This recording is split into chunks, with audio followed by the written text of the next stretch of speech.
হচ্ছে আমি বাংলাদেশ ভালোবাসি।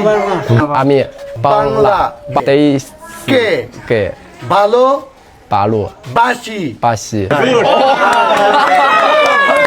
আগে বলতেছেন দিনাজপুরের বিরামপুরে নাকি প্রেমের টানে চীন থেকে ছেলে আসছে, আসলে এই ঘটনাটাই আসলে কতটুকু সত্য যদি বলতেন। ওনার সঙ্গে আমার অলটেক্স অ্যাপসের মধ্যে মানে পরিচয় আর ওটাতে মানে একটু মেসেজ হইতো টুকিটাকি।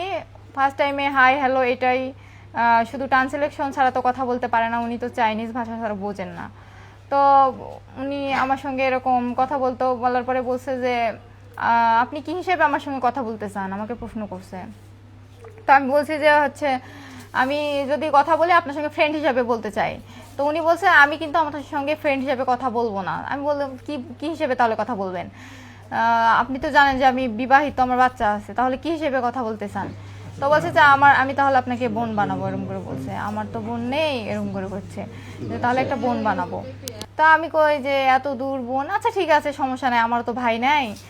তো আমি এত দূর জানি না যে উনি আবার আমাদের বাংলাদেশে আসবে, এরকম কোনো ইয়া ছিল না। উনি এখানে কতদিন স্টে করতে পারবে, থাকতে পারে? থাকতে পারে, উনি হচ্ছে 26 দিনের মতো থাকতে পারে। বাহ, কি আমার বলবো? পরিবার সমস্যা বোধ মনে করতেছে না, কারণ হচ্ছে উনি যখন আসতে চায়, উনি যখন আমাকে বোন বানাতে চায়, তখন আমার ফ্যামিলির সঙ্গেও কথা বলছে, আমার বাবা মা আমার জামাই সবার সঙ্গে কথা বলছে ভিডিও কলে। মানে উনি তো কথা বুঝতে পারে না, এমনি থেকে আমি বুঝাই দিছি, উনি এমনি কলে দেখছে ওনাদের, কয়েকবারই দেখছে ওনাদের ভিডিও কল দিয়ে, ওনার বাবা মাকেও আমাদের দেখাইছে আর কি সবার। উনি বলছে যে বাংলাদেশ ঘুরতে আসবে উনি। তো আমি বলছি যে আমি তো বলতে পারবো না যে আপনি আসতে পারেন কিনা, কারণ আমার বাবা মা আছে, তারা আপনাকে ছেলে হিসেবে গ্রহণ করবে কিনা।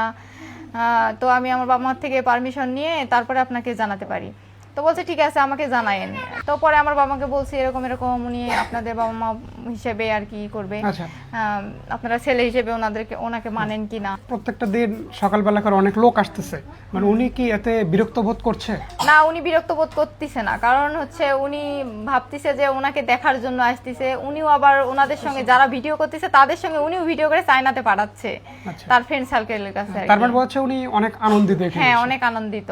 আচ্ছা, আর উনি কি আমাদের বাংলাদেশের যে একটা পরিবেশ আছে, আমরা সকালবেলা উঠে ভাত খাই, ডাল খাই, তারপর শাকসবজি খাই, উনি হচ্ছে সকালবেলা ভাত খাননি, সকালবেলা উনি নিজে লুডুস রান্না করছে, নিজেই রান্না করছে। হ্যাঁ, উনি ওই দেশ থেকেই নিয়ে আসছে। আমি বুঝতেছি না যে কিভাবে লুডুসটা রান্না করে দেব। আমরা তো আর কি যেভাবে মানে আধুনিকভাবে রান্না করি, উনি তো মানে পছন্দ নাও করতে পারে। তো আমি ওনাকে সবকিছু আর কি নিয়ে আসছি, নিয়ে আসার পর ইন্ডাকশন দিছি যে আপনি একটু করেন। তো উনি নিজেই রান্না করছে, করে আমাদের সবাইকে খাওয়াইছে।